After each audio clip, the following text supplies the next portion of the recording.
ಮೊನ್ನೆ ದಿನ ರಾಘವರ ಮನೆಯಲ್ಲಿ ಹಬ್ಬದ ಸಂದರ್ಭದಲ್ಲಿ ಅರ್ಪಿತಾಳ ವಿಷಯವಾಗಿ ಅವಳಪ್ಪ ಕಾಳಿಂಗ ಏನು ಹೇಳಿ ದೊಡ್ಡ ಏನ್ ಮಾಡ್ಬಿಟ್ಟ ಅಂತ ಅದೇನಂತ ಕೇಳಲಿಕ್ಕೆ ಕನ್ಫರ್ಮ್ ಮಾಡ್ಕೊಳ್ಳೋದಕ್ಕೆ ಅರ್ಪಿತಾಗೆ ಬರಕ್ ಹೇಳಿದ್ರೆ ಇನ್ನು ಬರಲ್ಲ ಅವಳ ಏನಾಗಿರ್ಬೋದು, ಎಲ್ಲಿ ಹೋಗಿರ್ಬೋದು?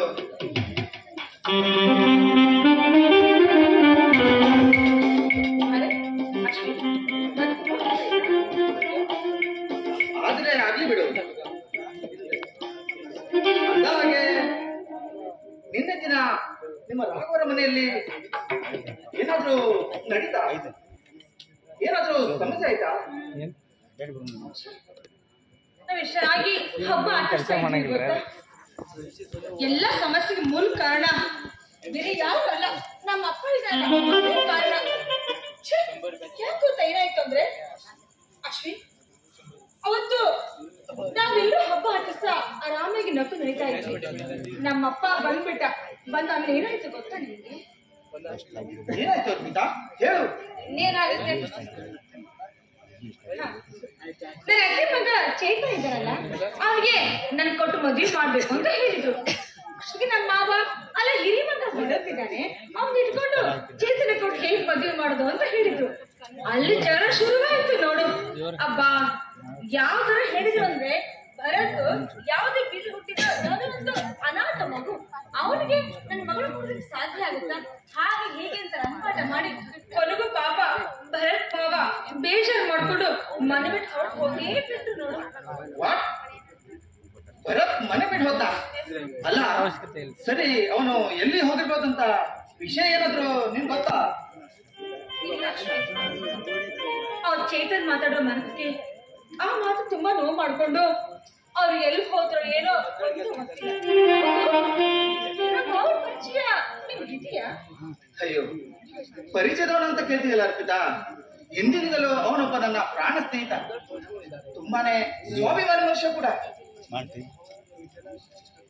ಅಷ್ಟಕ್ಕೂ ಇವತ್ತು ಅವನು ನಿಮ್ಮಪ್ಪ ಚೇತನ್ನಿಂದ ಅವಮಾನ ಸಹಿಸಲಾಗಿದೆ. ಹಾ ನನ್ನ ದೋಸ್ತ, ಏನ್ ಮಾಡ್ತಾ ಇದ್ ನಾವು ಅದ್ರ ಬಗ್ಗೆ ಒಂದು ಅರ್ಥ ಆಗ್ತಿಲ್ಲ ಕಡೆ, ಒಂದು ಅರ್ಥ ಆಗ್ತಿಲ್ಲ. ಮೊಬೈಲ್ ಅಷ್ಟೊಂದು ಭಾವನಿಗೆ ಈ ಊರಲ್ಲಿ ಯಾರು ಅಷ್ಟೊಂದು ಕ್ಲೋಸ್ ಫ್ರೆಂಡ್ಸ್ ಇಲ್ಲ. ಇರುತ್ತೆ ಒಬ್ಬರೇ ಅಂದ್ಮೇಲೆ ಅವ್ರು ಎಲ್ಲೇ ಇದ್ದು ಇಲ್ಲಿ ಹುಡ್ಕೊಂಡು ಖಂಡಿತವಾಗಿಯೂ ಬಂದು ಬರ್ತಾರೆ ಕಣೋ. ಹೌದಾ? ಅಷ್ಟೊಂದು ಕಾನ್ಫಿಡೆನ್ಸ್ ಆಗಿ ಹೇಳ್ತಾ ಇದ್ಯಾ? ಹಾಗಾದ್ರೆ ನನ್ನ ಪ್ರಾಣ ಸ್ನೇಹಿತ ನನ್ನ ನೋಡ್ಕೊಂಡು ನಾನೇನು ಕಡೆ ತಾನೇ ಅಂತೀಯಾ? ಹೌದಾ? ತುಂಬಾ ಸಂತೋಷ ಕಣೆ. ಒಟ್ಟಾರೆ ನಿನ್ ಮಾತು ಕೇಳಿ ನನ್ಗೆ ಇವತ್ತು ಸಂಪೂರ್ಣ ಸಮಾಧಾನವಾಯ್ತು. ನಾನಿವತ್ತು ನಿನಗೆ ಒಂದು ಮಾತು ಹೇಳ್ಬೇಕಂತಿದ್ದೀನಿ, ಅದಕ್ಕೆ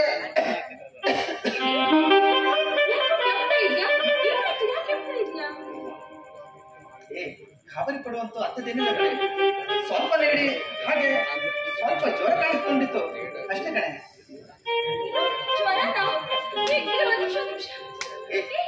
ಏನು ಆಗಿಲ್ಲ ಕಣೆ. ಆಸ್ಪತ್ರೆಗೆ ಹೋಗಿಲ್ವಾ ಹಾಗಿದ್ರೆ? ನಿಜ ಹೇಳು. ಅದೆಲ್ಲ ಮಾಡಿಸಿ ಬ್ಲಡ್ ತೆಗೆದು ರಿಪೋರ್ಟ್ಗೆ ಕೂಡ ಕಳಿಸಾಯ್ತು. ಇನ್ನೊಂದು ವಾರದಲ್ಲಿ ರಿಪೋರ್ಟ್ ಕೂಡ ಬರ್ಬೋದಂತ ಡಾಕ್ಟರ್ ಕೂಡ ಹೇಳಿದ್ದಾರೆ. ಹೀಗಿರುವಾಗ ಹೆದರಿಕೊಳ್ಳೋದಂತದೇನಿಲ್ಲ ಅಂತ ಡಾಕ್ಟರ್ ಹೇಳ್ತಾರೆ. ಯಾವುದ್ರ ಬಗ್ಗೆ ಚಿಂತೆಗೀಡಾಗದೆ ಸಂತೋಷದಿಂದ ಒಂದು ಹಾಡನ್ನಾದ್ರೂ. ಹಾಡ? ಏನೋ ನೀನು ಎಂತ ಮನುಷ್ಯ ಅಂತ. ಮೊದಲೇ ಜ್ವರ ಅಂತ ಹುಷಾರಿಲ್ಲ, ಕೆಮ್ಮು ಬೇರೆ, ಈ ಸಮಯದಲ್ಲಿ ಹಾಡು ಬೇಕಾ ನಿಮ್ಗೆ? ಹಾಗೆಲ್ಲ ಏನು ಆಗಲ್ಲ ಕಣೆ ನನ್ಗೆ. ನೋಡು ಹೇಗಿದ್ದೀನಿ. ಒಟ್ಟಾರೆ ಇವತ್ತು ನನ್ ಜೊತೆ ಹಾಡ್ಬೇಕಂದ್ರೆ ಹಾಡ್ಬೇಕು ಚಿನ್ನ.